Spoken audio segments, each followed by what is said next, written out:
A very good morning and welcome back to Good Morning Kenya Entertainment Thursday. It is, and we're dedicating this particular show to discussing issues that are very much alive in society that could inform you and give you information that will empower you to make the right decision and to join in causes that are going to improve the quality of our lives. Today is no different.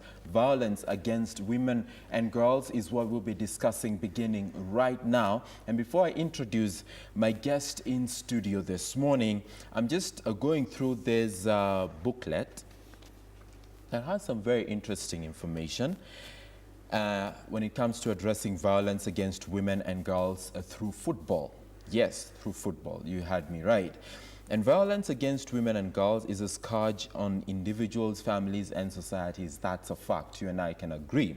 And just to mention some figures, is that across the world, 35% of women have experienced physical or sexual violence, mostly at the hands of an intimate partner.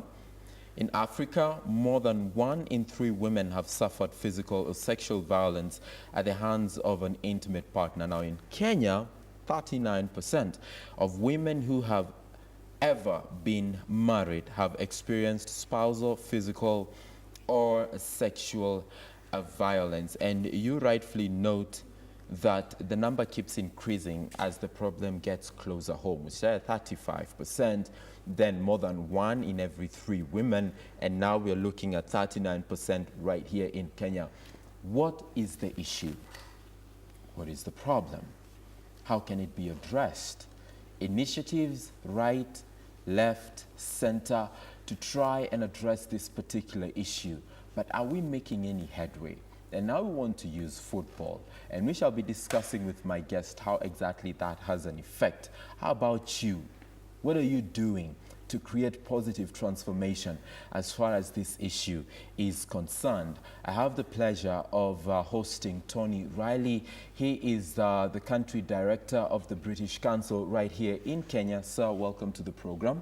Good morning. How are you doing? Great. Happy New Year. Yeah, mwaka mpya. I haven't seen you since last year for the Future Leaders Connect. That's correct, yeah. How did that go? It went brilliantly. As you know, 2,000 applications, 6 lucky Kenyans participated in the program with future leaders from 10 other countries. They went to London, they met the elders, Ban Ki-moon, Gracia Michel, right. Kofi Annan. Had a brilliant program, and they really shone for Kenya. Really superb ambassadors, and the program is in its 2nd year. Applications are open now. Go onto the British Council website if you're a future leader. Absolutely. So there you have it. Season 2 is up and running. Go to their website, get the details, follow the instructions, apply, and you never know, you could be making your way to one of my shows this morning to discuss your potential as a future leader. Tony, let's get to the issue of violence against women and girls. Of all initiatives the British Council would have gotten involved in, why this one?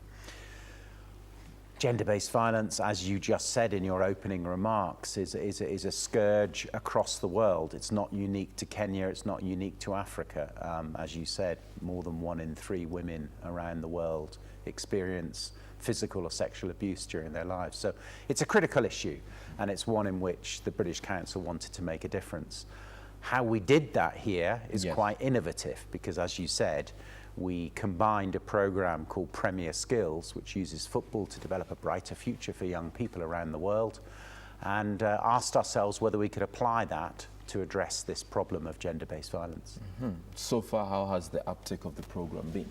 It's been brilliant. We've just finished a 3-year pilot program in Western Kenya, working in Kisumu and Mount Elgon, Bungoma and Kisumu County, to test the approach, really.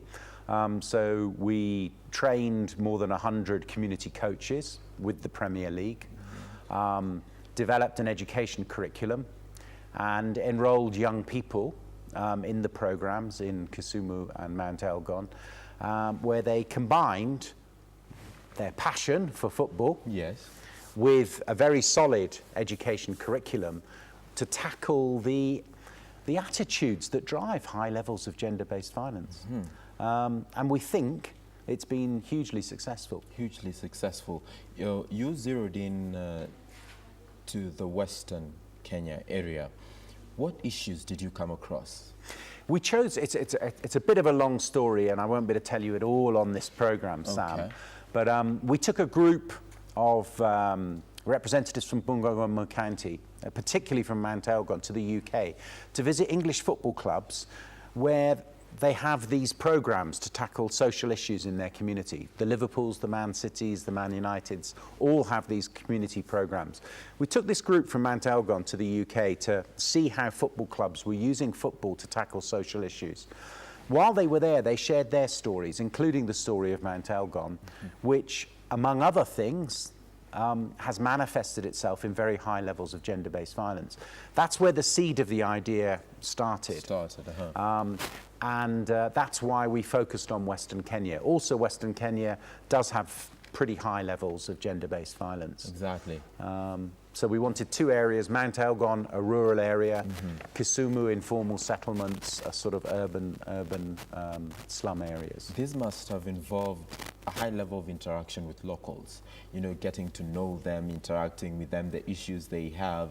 And what are some of those things you identified in that community? Yeah, no, that's a really good question, because as well as working intensively with the young people who were the target of the program, yes, we also reached out to the community and worked with the community, because you're right, you need the stakeholders, the parents, the police, the health facilities to join this campaign.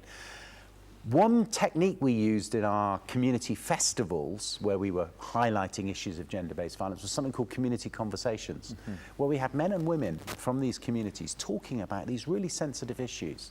You mentioned, you know, intimate partner violence. I mean, is there such a thing, you know, between man and wife? Is there such a thing as rape in a marriage? In a marriage, yeah. And we raised some of those really difficult conversations in a safe space using a technique called community conversations. And it was fascinating. I sat in discreetly on some of those conversations where women said, "We want to love you men, but you need to help us." And it surfaced some of these issues, broke the silence. I mean, that's the aim of those community conversations, is to just let these issues come up, let people talk about them. And people talk about them, and of course this booklet does highlight some of the issues that you did come across. And just to illustrate some of the figures I'm holding on to this morning, and this is a proportion of Kisumu male and female participants who agreed with gender inequitable statements. And for starters, if a man is insulted, he should defend his name with force if he has to. And 76% of the locals in this area believe that, yes, that should be the way to go. If a girl is to blame if she is raped, 36% believe, and that is the highest. I'm looking at the highest percentages in each and every one of these issues. And there are times a woman deserves to be beaten. 41% of the locals believe, yes, there are times women deserve to be beaten. And if a girl is raped or defiled, it brings shame to the family. You know, the concern there is not even the effect it has on the girl, it's the level of shame it brings to the family. And a whopping 81% believes, yes, it's shame, shame, shame. So let's begin with the issue of if a man is insulted, they should defend his name with force if he has to.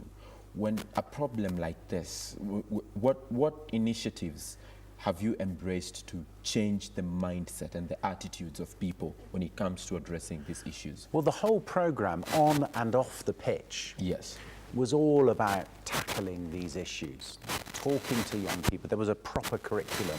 The coaches were both football coaches, but also teachers who were going through a curriculum to surface these issues, to prompt conversations between boys and girls about their attitudes. What you've just looked at was our baseline, midline, endline study of what we believed were the attitudes that make gender-based violence acceptable. So at every stage in the program, we tackled those issues. I'll give you an example. On the pitch, you may be familiar in football with the idea of a good touch and a bad touch. Yeah. So we used that language to talk then off the pitch about, and in life, what's a good touch between a boy and a girl and a man and a woman, and what's a bad touch. And we developed lots of sort of communications collateral and campaigns to kind of surface these issues. So the whole program wasn't just about football, although that was the entry point, because we know how passionate boys and girls are about football and the Premier League. But we used that to then really get to grips with these difficult attitudes. And you'll be familiar, Sam, you know, I've been on other radio and TV programs where in Kenya people have talked about women saying, my husband doesn't love me because he hasn't beaten me. Yeah. And someone asked me on a radio station that I won't name the other week, you know, what do you think of that, Tony? I said, well, I obviously don't love my wife because I don't beat her. But, you know, these attitudes do exist. You know, what Obama called bad traditions. Yes. And he said, we've got to accept that there are good traditions and there are bad traditions. And gender-based violence, perhaps in some communities, in some cultures, is a bad tradition we need to get rid of. And it's not perhaps.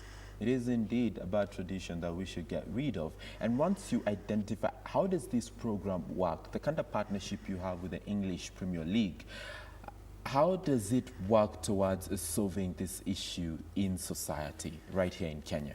Yeah, I mean, we've trained hundreds of community coaches in Kenya. I mean, the program, our partnership with the Premier League delivers premier skills across, I think it's about 20 countries, from Afghanistan to Brazil to India, here in Kenya, South Africa. And it's about developing a brighter future for young people using football as an entry point. So we work in the favelas in Brazil, where I think they teach us about football, but we tackle the social issues. In India, we work with street children. In Kenya, we've trained community coaches to run their own programs where they're, you know, creating a brighter future for young people through football. This program, we decided, was a good adaptation to address the issue of gender-based violence. So we designed the program. DFID, UK Aid, provided us with the funding, and we've piloted it. We think we've got good results. We're now looking to try and scale up. Scale up, but when you mentioned coaches, you identify community coaches and you train them. One, how do you identify these coaches? What's the criteria? Yeah, well, they have to. They're often people who are already working on football programs up and down the country, who have a desire to improve their coaching skills, because these are internationally certified coaches by the Premier League. So we bring coaches over from English Premier League clubs who take the coaches through a program. Then what we add to that is, so as well as football, what other community issues do you want to address, and how can you address them? How can you develop leadership skills in young people? How can you tackle social problems that they may be involved in? I mean, in the UK, the big clubs, the Liverpools, the Man Uniteds, they all have these programs. They're tackling drug and alcohol abuse, they're tackling domestic violence, they're tackling young people who are out of school.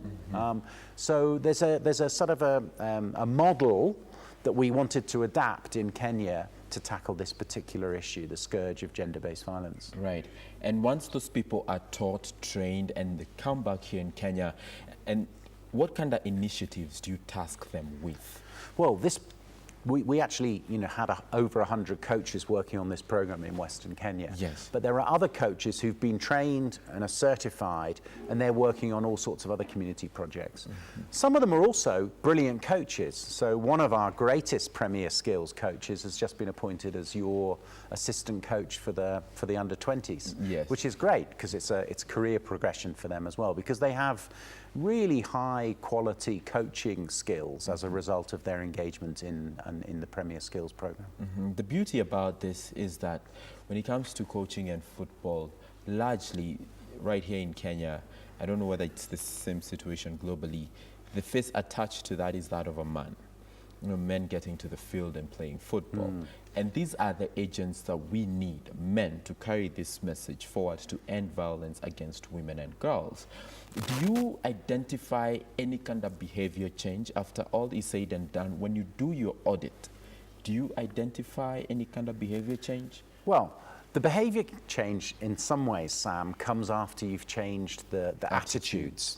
And what we have recorded are significant shifts in attitudes amongst boys and girls. We've deliberately worked with male and female coaches and with boys and girls in this program, because you can't just work with one side without the other. Yeah. Girls need to develop their assertiveness skills, they need to know their rights, they need to know how to engage in relationships with boys. Boys need to question the attitudes that they've received from their community towards the other sex. So it's a program that very much works with boys and girls, with men and women, coaches as well.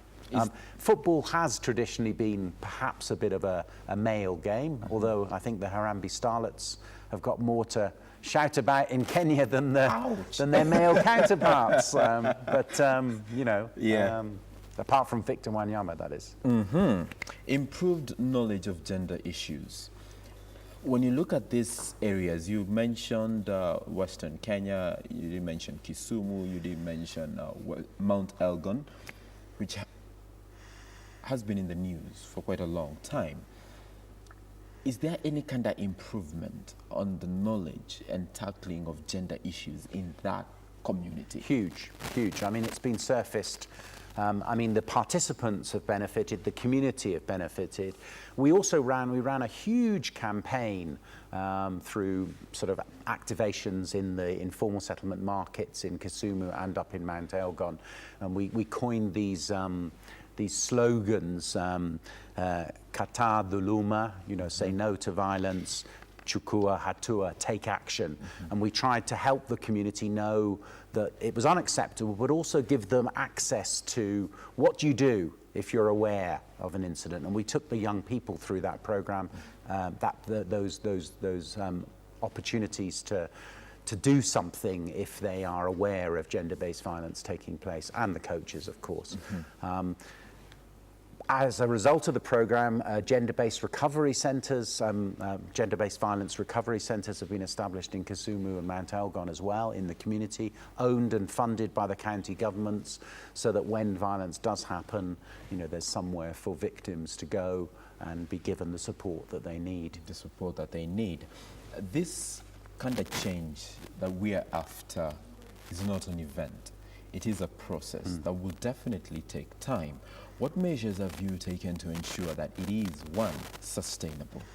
Yeah, it's a good question. I mean, this was a pilot program because we wanted, and DFID, who provided the funding, wanted to know, does it work? I mean, you can often have programs where you think they're working, but you don't know, you don't have the evidence. These days you need the evidence. But we've cascaded the learning very widely. This document, this report, we've published and we're sharing. And we are confident. We had a conference 2 weeks ago with about 150 delegates, including some really innovative programs that are using similar approaches, sport to address social challenges. So we've cascaded the learning very widely. We're also talking to other potential funders to scale up and do more of this.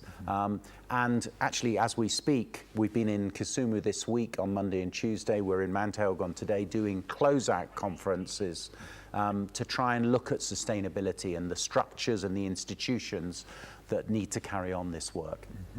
I'd like to go back to stakeholder engagement, because for stakeholder engagement to thrive, there are three critical issues. One, there is ownership. Two, there is legislation. Three, there is policy.